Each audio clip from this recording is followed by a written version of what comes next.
Welcome back again.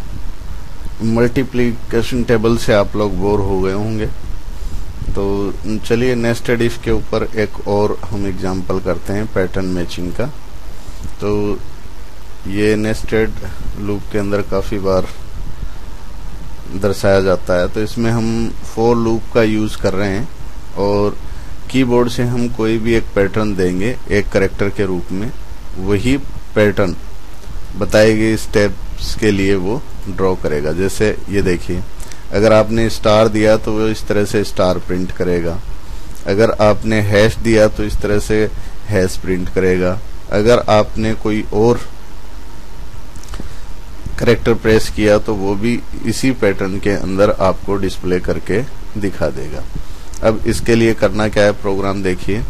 तो एक हमने रो को कंट्रोल करने के लिए आई वेरिएबल लिया, कॉलम को कंट्रोल करने के लिए जे, और कितने स्टेप तक उसने जाना है 1 2 3 4 5 6 7 8 9 10, उसके लिए हमने एन ले लिया। नंबर ऑफ स्टेप कितने होंगे उसको कीबोर्ड से हम रीड करेंगे टेक्स्ट फील्ड 2 के द्वारा, और टेक्स्ट फील्ड 1 के अंदर हम जो कैरेक्टर आप लोग पैटर्न के रूप में रिपीट कराना चाह रहे हो वो पैटर्न हम रिपीट करेंगे। ये रो को कंट्रोल, ये कॉलम को। इसमें ये ध्यान रखने वाली बात है कि ये J less than equal to row है, मतलब column less than equal to row. तो उससे उसके हिसाब से जैसे कॉलम फर्स्ट टाइम 1 है तो 1 टाइम चलेगा, सेकंड टाइम 2 है तो 2 टाइम चलेगा, 3 टाइम 3 है तो 3, 4 है 4, 5 है 5, एज सो ऑन। तो प्रत्येक बार रो के अंदर जो कॉलम है उसके अंदर जो ये कैरेक्टर हमने कीबोर्ड से लिया है वो कीबोर्ड ये रिपीट करता रहेगा, और एक कॉलम की एंट्री खत्म होने पर ये लूप इंटरनल जो लूप इनर लूप है ये खत्म होने पर जब आगे बढ़ेगा तो ये न्यू लाइन के ऊपर बढ़ेगा। तो इसके अंदर आप देखिए कि किस तरह से हम इसको नेटबिन आईडी के अंदर करते हैं। तो चलाइए नेटबिन आईडी। अब ये देखिए पैटर्न जनरेटर मैंने ये लिया है लेबल, ये एक कैरेक्टर जो आपने डिस्प्ले करवाना है उसके लिए ये टेक्स्ट फील्ड 1, फिर कितने नंबर तक आपने डिस्प्ले कराना है 1 2 3 4, उसके लिए ये आपने ये टेक्स्ट फील्ड 2 ले लिया। ये आपका टेक्स्ट एरिया है जिसके अंदर आप ये पैटर्न डिस्प्ले कराओगे। तो पैटर्न डिस्प्ले कराने के लिए हमने जनरेट बटन रखा है। तो जनरेट बटन के अंदर आप कोडिंग करेंगे, तो इस पर डबल क्लिक किया तो ये जो अभी मैंने आपको कोडिंग दिखाई है वही कोडिंग इसके अंदर हम पेस्ट कर देंगे। ये देखिए ये कोडिंग हमने इसके अंदर पेस्ट कर दी, और पेस्ट करके ये देखिए वही सेम चीज़ है जो अभी मैंने आपको एक्सप्लेन किया था।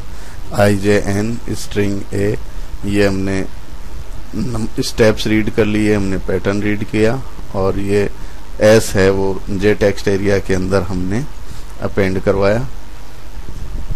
इसी तरह से क्लियर बटन की कोडिंग आपको पता ही है, एग्जिट बटन की कोडिंग आपको पता ही है, ये ज़्यादा बताने की ज़रूरत नहीं है, बार बार ये रिपीट हो रहा है। अब फटाफट इसको रन करके देखते हैं हम। पहले इसको सेव कीजिए, सेव करने के बाद से इसको रन कीजिए। ये आ गया हमारे पास। अब कैरेक्टर जैसे मान लो मैंने स्टार प्रिंट करना है, ये स्टार इसमें दे दिया। स्टेप जैसे मान लो मैंने 5 टाइम करना है जनरेट, तो ये स्टार 5 टाइम इसमें प्रिंट करके इसने दिखा दिया। इसी तरह से इसको क्लियर किया।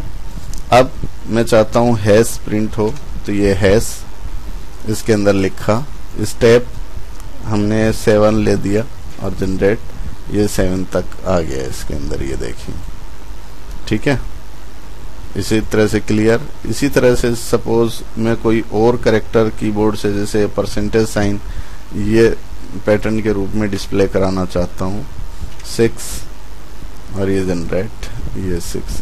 तो इस तरह से जो कैरेक्टर आप इसके अंदर देंगे वो पैटर्न ये इस टेक्स्ट एरिया के अंदर डिस्प्ले करके दिखा देगा। एग्जिट बटन से इसको एग्जिट कर लीजिए। धन्यवाद।